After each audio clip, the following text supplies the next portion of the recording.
বন্ধুগণ, আমি কবি মহিউদ্দিন চৌধুরী মাইকেল আবারও আপনাদের সামনে উপস্থিত হয়েছি একটি ছোট গল্প রম্য রচনা পাঠ নিয়ে। আমার আজকের রম্য রচনাটির নাম নব্য কামার। আমি এই নব্য কামার রচনাটি লিখেছি আজ 9/12/2024 খ্রিস্টাব্দে। আমি এখন আপনাদের পাঠ করে শোনাবো।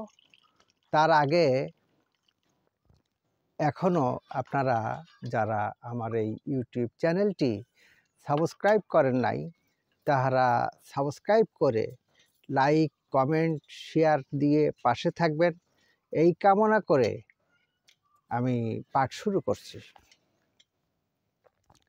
আমাদের বাংলা ভাষায় যারা লোহা আগুনে পুড়িয়ে হস্তচালিত যন্ত্রপাতির মাধ্যমে দা, ছুরি, বটি, কাঁচি, লাঙলের ফলা ইত্যাদি তৈরি করে থাকে, তাদের চলিত ভাষায় কামার বলা হয়, আর সাধু ভাষায় কর্মকার বলা হয় এই পেশাজীবী মানুষদের।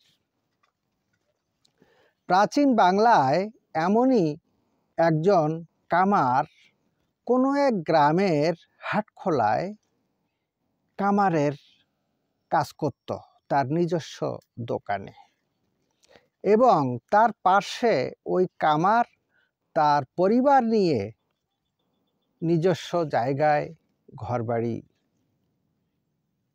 তৈরি করে বসবাস করত। এভাবেই কামারের জীবন ভালোই চলছিল। ওই গ্রামে একজন কুমার ও পরিবার নিয়ে বসবাস করত। কুমার সাধারণত মাটি দিয়ে হাঁড়ি, পাতিল, বিভিন্ন আসবাবপত্র তৈরি করে রোদে শুকিয়ে আগুনে পুড়িয়ে হাটে বিক্রি করে জীবিকা নির্বাহ করত। কুমারের জীবন ও পরিবার পরিজন নিয়ে ভালোভাবেই চলছিল। কুমার একদিন চিন্তা করল, এই মাটির জিনিসপত্র তৈরির চেয়ে লোহার জিনিসপত্র তৈরি করাটা অনেক বেশি লাভজনক। তার মানে কুমারের কাজের চেয়ে কামারের কাজ বেশি লাভজনক। কুমার মনে মনে সিদ্ধান্ত নিল, সে কুমারের কাজ ছেড়ে দিয়ে কামারের কাজ করবে। এই সিদ্ধান্তে কুমার মাঝে মধ্যে কামারের দোকানে যেয়ে বসে কামারের কাজ মনোযোগ সহকারে দেখত এবং মনে মনে রপ্ত করত। বেশ কিছুদিন কামারের কাজ দেখে কুমার মনে মনে রপ্ত করে সিদ্ধান্ত নিল, সে এখন কামারের কাজ শিখে ফেলেছে এবং সে কামারের কাজ করতে পারবে এবং করবে। এখন কুমার কামারের কাজ করতে গেলে কাজ জানার পাশাপাশি দোকানঘর, যন্ত্র সামগ্রী, লোহা লক্কর প্রয়োজন। কিন্তু কুমারের সেরকম আর্থিক সামর্থ্য নেই। কুমার অনেক চিন্তা করে একটি কুবুদ্ধি আঁটল। সেই কুবুদ্ধি অনুযায়ী কুমার তার ছেলে মেয়ে, আত্মীয় স্বজন সহ বেশ কিছু লোকজন নিয়ে কামারের দোকান ও ঘরবাড়ি জোরদখল করতে গেল। কিন্তু জমিদারের পেয়াদা পাইক খবর পেয়ে এসে কামারকে ঠেকিয়ে দিল সেবারের মতো। কুমার আর জোর করে দখল করতে পারল না। কিন্তু কুমার হাল ছেড়ে দিল না।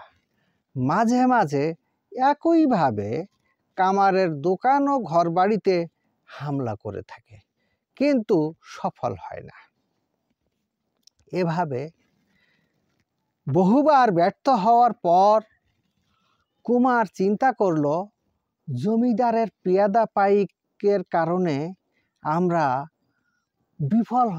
সফল হতে পারছি না, যে কারণে জমিদারের প্রধান পাইকের সহিত কন্ট্যাক্ট করলো কুমার এবং কিছু উৎকোচ বা ঘুষ দিল ওই জমিদারের প্রধান পাইককে।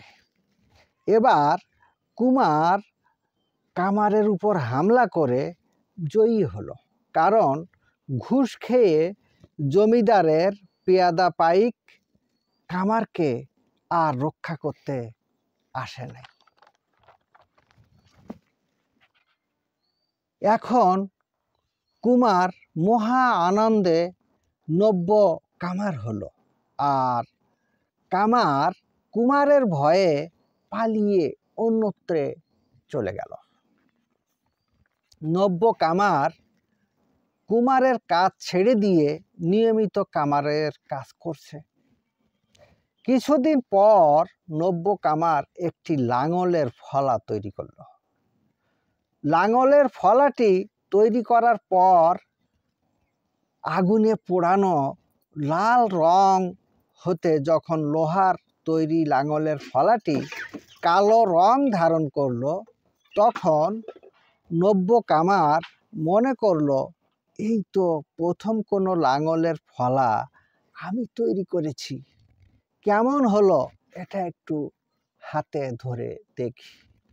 এবার নব্য কামার লাঙলের ফলাটি কোনো যন্ত্র ছাড়া হাত দিয়ে মুঠো করে ধরল, আর অমনি নব্য কামারের হাতের পাতা লোহার গরমে জ্বলন্ত